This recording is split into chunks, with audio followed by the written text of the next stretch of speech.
अब 3 राज्यों में सीएम के चेहरे को लेकर बीजेपी का मंथन अभी भी जारी है। पीएम मोदी, गृह मंत्री अमित शाह और बीजेपी अध्यक्ष जेपी नड्डा लगातार इसको लेकर बैठकें कर रहे हैं। गुरुवार को भी तीसरी बार पीएम मोदी की अमित शाह के साथ बैठक हुई। राजस्थान की पूर्व सीएम वसुंधरा राजे समेत कई नेताओं ने जेपी नड्डा और अमित शाह से मुलाकात की।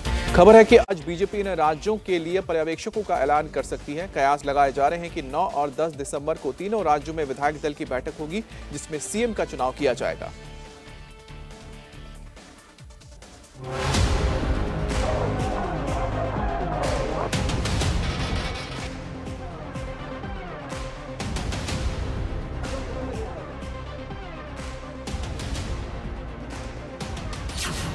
तीन राज्यों में सीएम का ऐलान कब?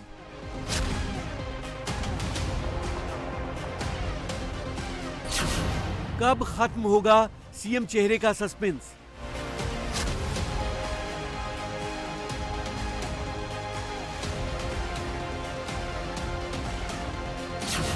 पुराने पर ही दांव या सामने आएगा नया चेहरा?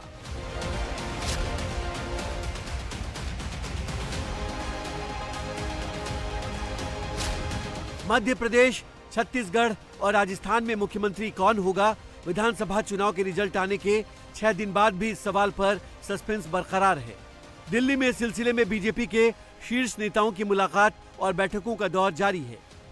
पीएम मोदी और गृह मंत्री अमित शाह ने गुरुवार को लगातार तीसरे दिन सीएम के नाम को लेकर लंबा मंथन किया। सबसे पहले 5 दिसंबर को सीएम फेस पर मोदी की शाह और नड्डा के साथ 4 घंटे की मैराथन मीटिंग हुई।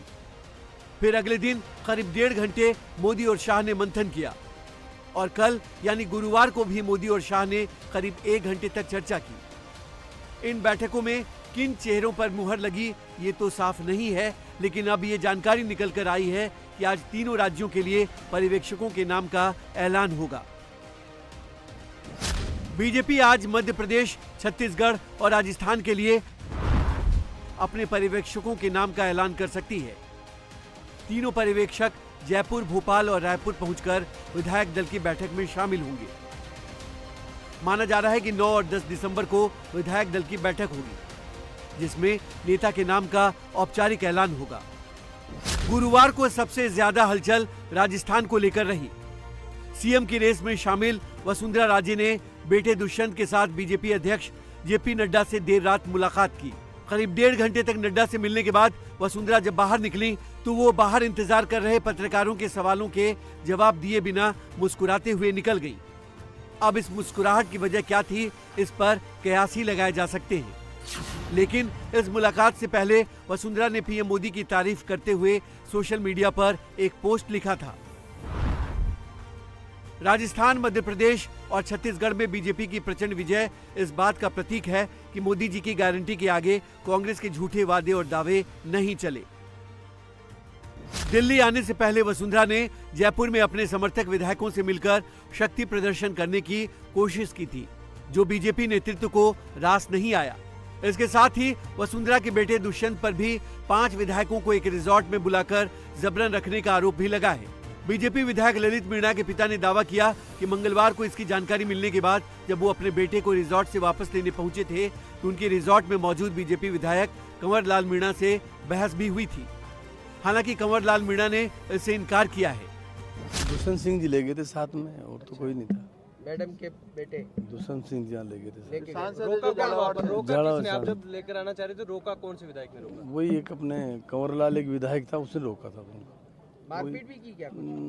मारपीट तो क्या, वही लड़ाई झगड़े में उतारू था। तो वो क्या क्यों रोकना चाह रहे थे? बात क्या हुई थी, मतलब क्या कह रहे थे? कंवर लाल क्या कह रहे थे? कंवर लाल मीणा क्या कह रहे थे? कंवर लाल ही कह रहे थे कि वो दुष्यंत सिंह जी बात करो फिर ले जाओ। ये जो आरोप दुष्यंत जी पर लगाए हैं ये मनगढ़ंत है एक राज्य से। इस पे दुष्यंत जी को कोई लेना देना नहीं है, क्योंकि दुष्यंत जी तो उस पीरियड में दिल्ली थे, उनकी संसद चल रही है ना, उनकी लोकेशन निकाल देख लो। मैं एक बहुत बड़ी बात बताता हूँ कि इस पीरियड में सांसद महोदय से मेरे 2 मोबाइल है, वो 4 सिम है। 4 सिमों पे एक बार भी मेरी व्हाट्सएप पर मैसेज पर कोई बात नहीं हुई है। जब मारपीट होती है तुरंत एफआईआर दर्ज होती है। तो आज 3 दिन हो चुका है, एफआईआर दर्ज कराई नहीं और मारपीट का आरोप लगा रहे हैं।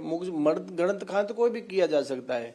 मैं कहता हूं मेरा नार्को टेस्ट कराओ और हेमराज जी का कराओ, किसके दिमाग में साजिश निकलती है, क्लियर कट हो जाएगा। और वो भी ऐसे पीरियड में ये आरोप लगाना, ये पूरी प्लानिंग के तहत है हेमराज जी का। माना जा रहा है कि इसी विवाद के बाद वसुंधरा को दिल्ली तलब किया गया। हालांकि नड्डा से मुलाकात के बाद क्या तय हुआ यह भी सार्वजनिक नहीं किया गया है, लेकिन कई बातें हैं जो वसुंधरा के खिलाफ जा सकती हैं। वसुंधरा पर विधायकों के साथ लॉबिंग करने का आरोप है। वसुंधरा और आलाकमान में अनबन की खबरें आती रही हैं। वसुंधरा की 70 साल उम्र उनके सीएम बनने के रास्ते में रोड़ा बन सकती है। और सबसे अहम ये कि आलाकमान को ऐसा नेता चाहिए जो पार्टी लाइन पर चले। और अब तो जयपुर रिजॉर्ट कांड भी वसुंधरा की ताजपोशी में बड़ा रोड़ा बन गया है। अब सवाल है कि वसुंधरा नहीं तो फिर कौन? गजेंद्र सिंह शेखावत, बाबा बालकनाथ, दिया कुमारी, किरोड़ी लाल मीणा, सीपी जोशी या फिर केंद्रीय रेल मंत्री अश्विनी वैष्णव। इन्हीं दावेदारों में से एक बाबा बालकनाथ ने गुरुवार को पहले संसद सदस्यता से इस्तीफा दिया और फिर सीधे अमित शाह से मिलने पहुंच गए। राजस्थान की तरह मध्य प्रदेश के सीएम चेहरे को लेकर भी अब तक न तो कोई खुलासा हुआ है, न ही कोई संकेत मिले हैं। यहां तक कि सीएम की दौड़ में शामिल शिवराज समेत मध्य प्रदेश का कोई भी नेता अलग से बैठक के लिए अब तक दिल्ली नहीं पहुंचा है। बुधवार को केंद्रीय मंत्रिमंडल और लोकसभा से इस्तीफा देने वाले नरेंद्र सिंह तोमर और प्रहलाद पटेल का इस्तीफा स्वीकार कर लिया गया, लेकिन इन्हीं दोनों में से कोई सीएम होगा इसके संकेत अभी नहीं मिले हैं। उधर बीजेपी के फायर ब्रांड नेता और सीएम की रेस में शामिल कैलाश विजयवर्गीय ने दावा किया है कि रविवार तक सीएम के नाम का ऐलान हो सकता है। लेकिन फिर भी ये सस्पेंस कब तक चलता रहे, क्या माना है? ये ठीक है, रविवार को खत्म हो जाएगा। सर विधायकों में से सीएम होगा या कोई नया चेहरा भी आ सकता है कि 230 विधायकों में से ही सीएम होगा? ये मैं कह रहा हूँ ना, इसका जवाब तो आपको 10 तारीख को पता लग जाएगा। विधायक के लिए 10 तारीख को तय हो जाएगा सीएम। आपने कहा आपके लिए शॉकिंग है, मगर जो भी जिम्मेदारी दी गई आप उसको निभाएंगे। दी जाती है बड़ी जिम्मेदारी, आप तैयार है उसके लिए? अभी मेरे पास बहुत बड़ी जिम्मेदारी है, मैं राष्ट्रीय महामंत्री हूँ। उधर चुनाव के रिजल्ट आने के बाद से ही शिवराज सिंह चौहान सीएम पद पर बोलने के बजाय लगातार मिशन 2024 की बात कर रहे हैं।